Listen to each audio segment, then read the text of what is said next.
Funding for Off 90 is provided in part by the Minnesota Arts and Cultural Heritage Fund and the citizens of Minnesota. Cruising your way on this episode of Off 90. It's the best of Season 4. We've covered a lot in this season of Off 90, from museums and musicians, artists and reenactors, to history and heritage. We'll bring you our favorite stories we've covered this season. It's all just ahead, Off 90.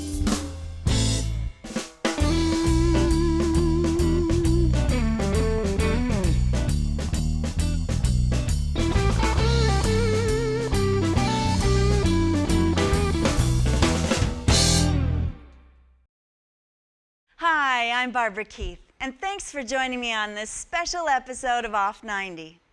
It's hard to believe, but we've already been through 4 seasons of Off 90, digging up the best arts, culture, and history stories from our region and around Minnesota. We crisscrossed the state, from Winona to Morgan, Spring Grove to Le Sueur, and found some incredible people and organizations, all helping to make our state shine. We're going to show you segments from many of the stories we found this season. We hope they inspire you and give you a little bit of Minnesota pride.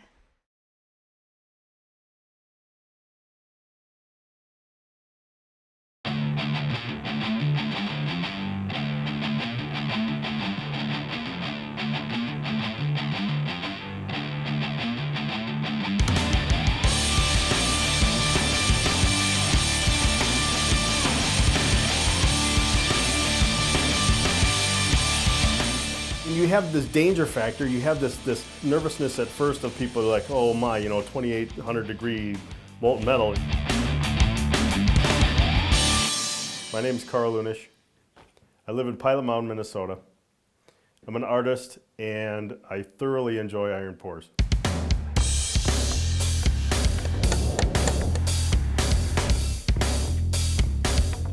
Iron pour is basically a group of artists and other folk get together, break a bunch of scrap iron, make a bunch of molds, heat up their iron pour furnace, and then pour molten metal into these molds. Wait a day, break them out, and you've got sculpture. It's an art venture. It's something that folks can choreograph together as a group. It's quite social. It really requires, a semi-tight-knit group of folk that work well together and can be creative at the same time without the egos getting in the way. We take time to really get to know each other in this week to 2 week span of time, and it becomes this cross-fertilization of ideas and experiences and knowledge.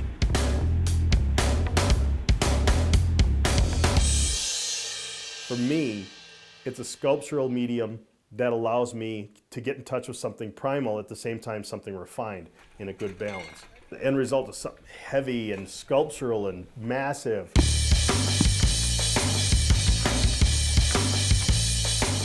But it can be, wispy and refined and delicate too. Iron has so many capabilities as a medium that it appeals to a lot of different personalities too. When I first started, it was such a rush. It was just like, oh my gosh, I'm melting iron, I'm pouring iron, I'm really being an artist. Now it's just like, oh, it's so much work. Oh. But it's fun work, It takes time to set this up, and after you're all done, you take your aspirin, you drink your water, you might have a little something to take the pain away. But the work that's involved yields really good results, and you know that that's why you're doing it.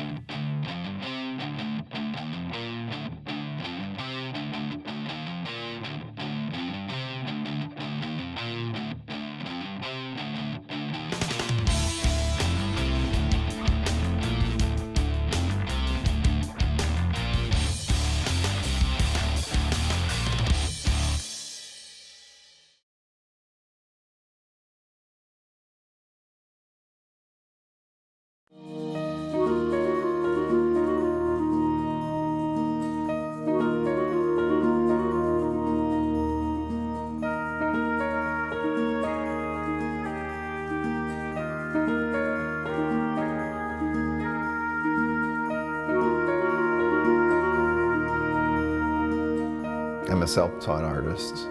I found that my journey to learn how to paint was a good path, not to have an instructor, not to have a style that I wanted to chase down or learn a technique myself. It was a discovery.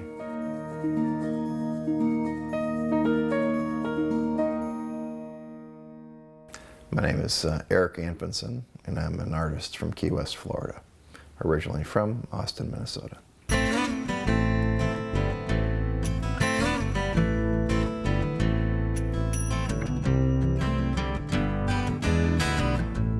I paint people. People will always be part of my paintings.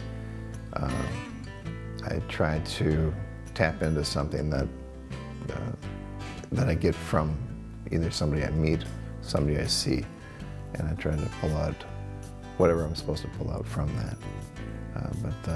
I'm an oil painter. I love the richness of the medium, and I love the way it lasts. And it's also been something that's been around for a long time.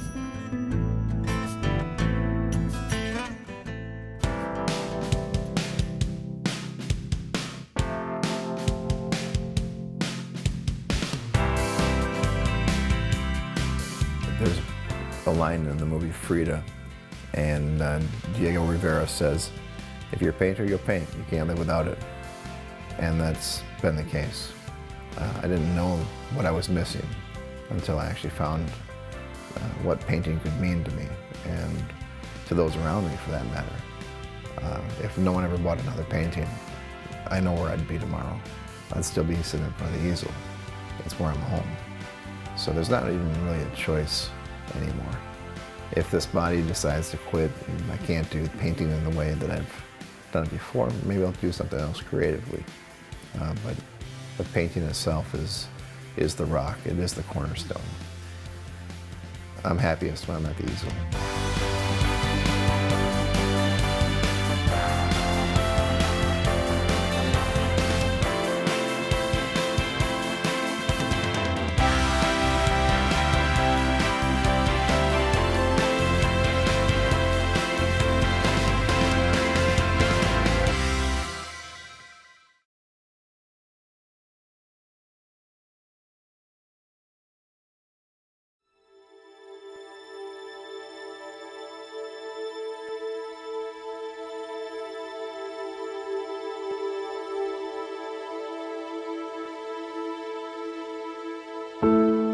First of all, usually they're a little bit, what is this?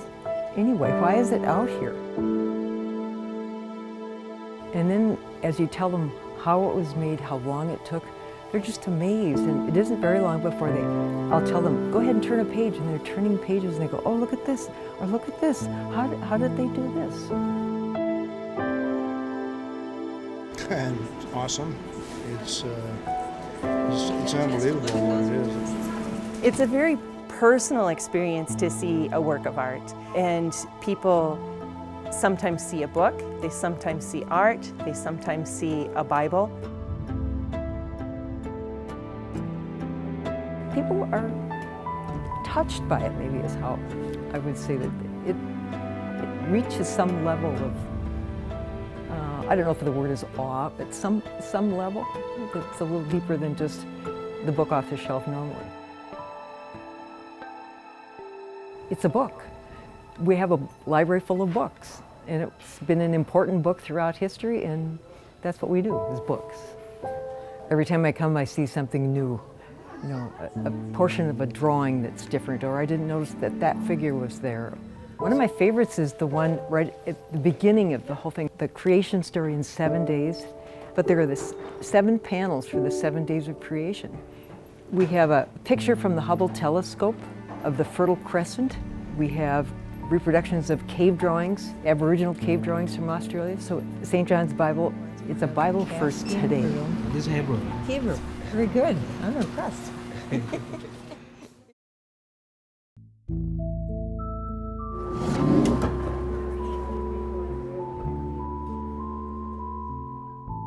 One of the things that really convinced me that we could be a home to these books was that the donor felt very strongly that in 100 years, if the books were pristine, he would have wasted his money. He felt very strongly that the books should be used, they should be examined, that they should interact with people. And I think that a public library, and especially a small public library, is perfectly suited to that. Some of that magic from the first original volume seems to rub off in this book. It's big, the pages feel different.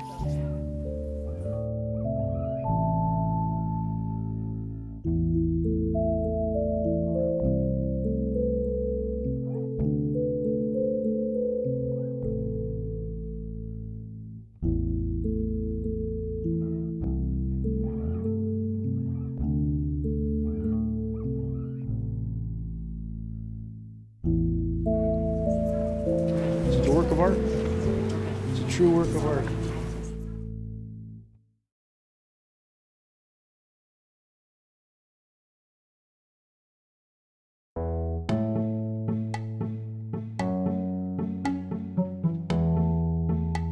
People that come, they're so nice. They're just amazed at what I have. My husband, he called it Antique Farm. Graybrook Antique Farm, yeah. He just did it for his own good. He had fun doing it, so it's okay. I'm Dorothy Graybrook from Austin, Minnesota. We bought the farm in 1962, so it's a long time ago, and it was just an old farmhouse built in about 1890. And my husband, he decided to redo it.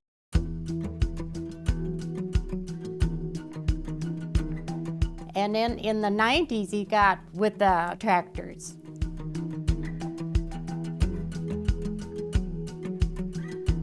We were farmers, but didn't have any livestock, so it was winter work. He'd go to toy shows, and he had fun talking to the dealers, and then he got into enjoying it. And then he just added on to the house, because he'd bring stuff home, and I said, well, where are you going to put that? Well, I'll find a place. So then he'd build a place. And then that's when we started giving tours.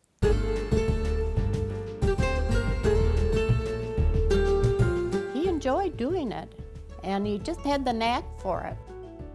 He took them through, and they enjoyed talking to him because he knew more or less where he'd got some of the toys, because some of them are really old and kind of unusual.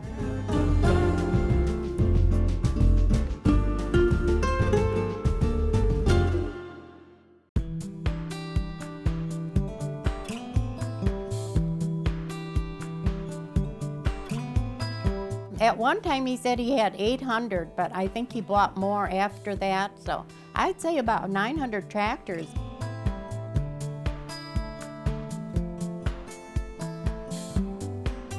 I even go through it now and I think, where did he get that, you know?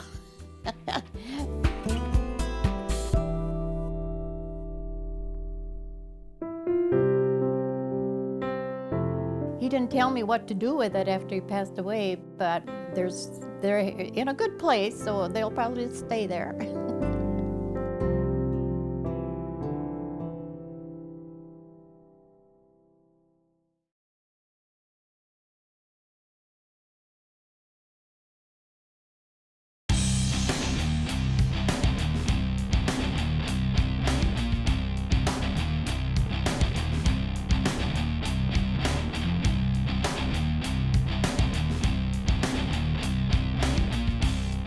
You would never use the word lady. Our behaviors are less ladylike, and girls can get away with them.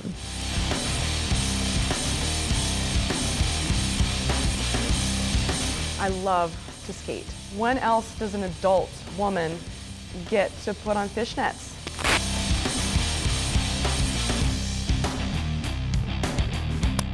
Roller derby is a sport filled with women who have a drive for life and need an outlet.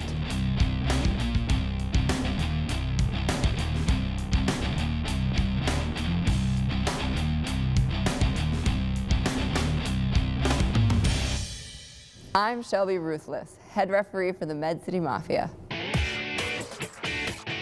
Ladies and gentlemen, the Med City Mafia! I think what makes roller derby special are the girls that are involved in it. Each individual brings to it her own personality. There are women that are mothers, there are women that are professors, there are women that are sisters. Every single woman that is in roller derby brings something to the table. It takes a special woman to actually be in derby. A lot of people want to be in derby, but it takes the guts to actually know that you can do it and to truly push yourself.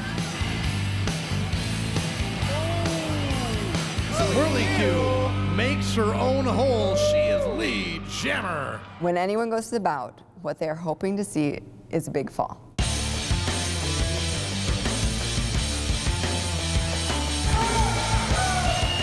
You will see a lot of skating and whistles, and it's fast. I guarantee you won't understand what's happening for at least the first 30 minutes.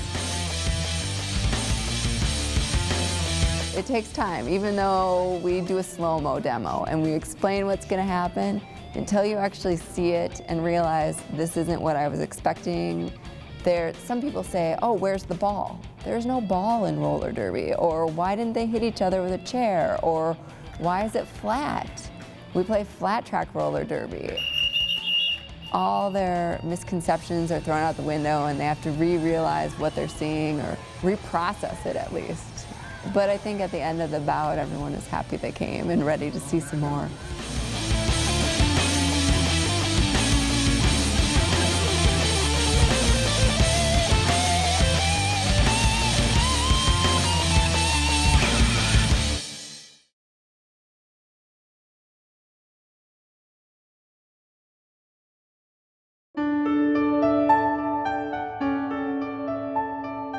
I would say that we've made wonderful contributions in both education and in health work. And then there have been some other sorts of things, like all the justice work that we've done since the 70s. We've taught an awful lot of people, nurses, college kids. They're carrying on the work in many ways. The years of 42 to 64 were years of expansion for the congregation. It was during that time that a lot of young women came to the congregation. And so the building downtown seemed to be too small for the expansion. And so then, God bless the women in administration, they purchased this property on the hill. And then this building was built. And so here we have the laying of the cornerstone in 1953, which was the beginning of Assisi Heights. There's a great variety of people that come through to be around, and we also rent space in the building. The ELCA of Southeastern Minnesota has had an office here since 1985. It was also a meeting place for the Quakers and for the Mennonites, the Methodists. The Presbyterians had their church service here in our auditorium for 8 years. Many different groups, like your AA groups, would meet here. The Civil Defense unit here at Assisi Heights had at least 1 or 2 operating rooms and 1,000 beds side by side of persons who might, if there was some kind of nuclear attack that would happen in either Red Wing or Minneapolis area, that this is where people would come to stay.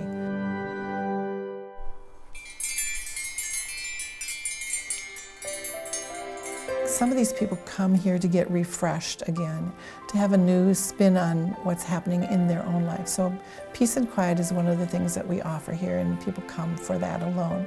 And we've done that since the very beginning of the building.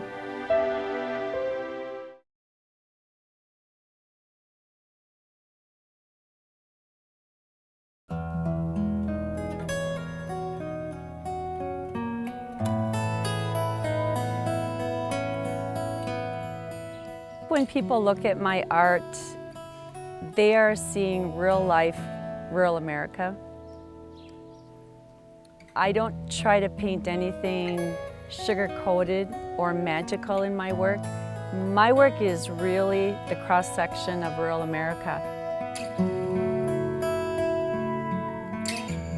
I've always said, anybody who looks at my work knows exactly who I am, because I paint who I am. You know, I paint the things that I love, and I paint the things that are really right in my backyard. I'm a self-taught artist, so everything I do I've learned on my own and through self-study. I started out painting almost 25 years ago, and really in the very beginning started painting cows because I grew up on a dairy farm. And then in the last 10 years started to branch out into the other sites of rural America. And I guess most recently in the last 5-6 years I've started painting inspirational art as well. When you grow up on a farm and learn to appreciate really what hard work can do, it can take you anywhere. It can take you to be an astronaut or a doctor or go on in life and you know, dreaming the dream and then going out to achieve it. And for me, it all started in rural America. It all starts with our roots that are right here.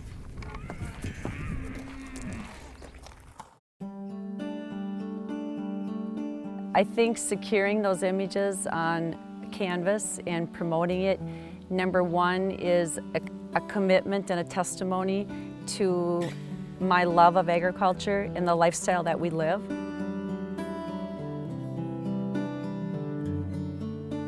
I, as an artist, try to capture what's in my heart and the things that I love and the things that I grew up with and the things that I knew. And fortunately, there's a lot of people who connect with that and have a love for that as well. I think the more complex our world gets and the faster we move and the more social media takes over, the more we long to hang on to simple things that bring us a feeling of love and a feeling of peace. God gave me a skill, and I'm doing what I think I'm supposed to do and playing my part of promoting agriculture and the essence of it. And it's a wonderful way to live.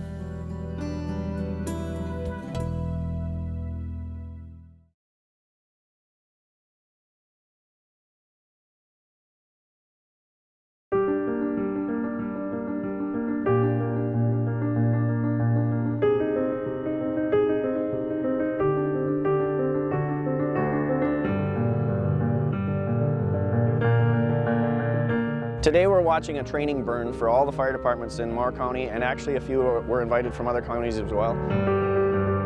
The structure got condemned in 2012, and as everybody knows, the 2012 fair we ran on a temporary setup, and now we're getting ready to destroy the old structure and get ready for 2013 and hopefully have our new one in place for the fair. The grandstand is going to be used in a training exercise for the fire department, and they are going to burn it instead of demoing the grandstand, I guess. And it's going to be built anew from the ashes. I'm Jamie Tim, and I'm the curator at Moore County Historical Society.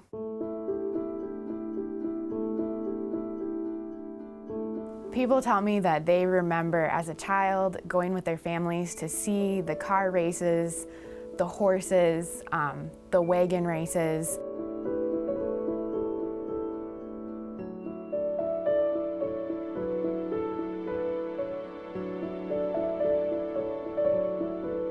It's very much just ready to collapse in on itself.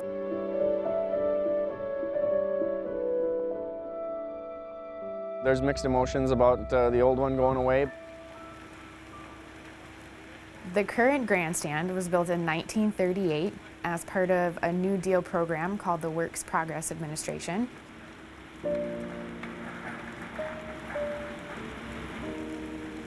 They advertised the new grandstand as being kind of state-of-the-art, you know, really popular architecture. The seats would have backrests, and you would have an individual seat instead of just a bleacher. Just really important new project for the fair, and that it was going to be really good for Austin.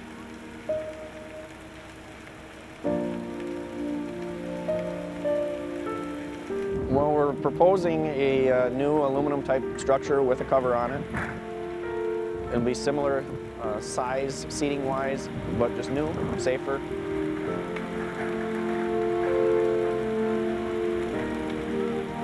You hate to see the old go, but whenever the new is up and in place, everybody steps back and says, wow, that was great, you know.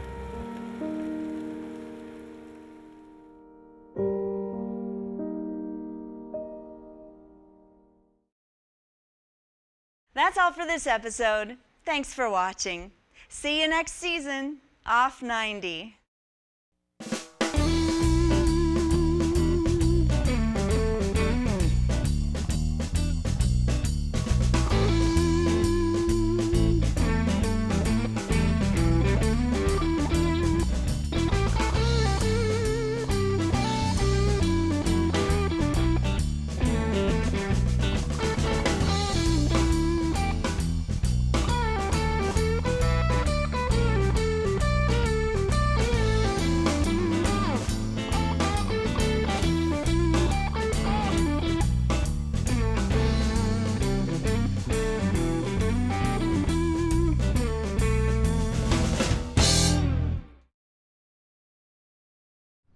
Funding for Off 90 is provided in part by the Minnesota Arts and Cultural Heritage Fund and the citizens of Minnesota.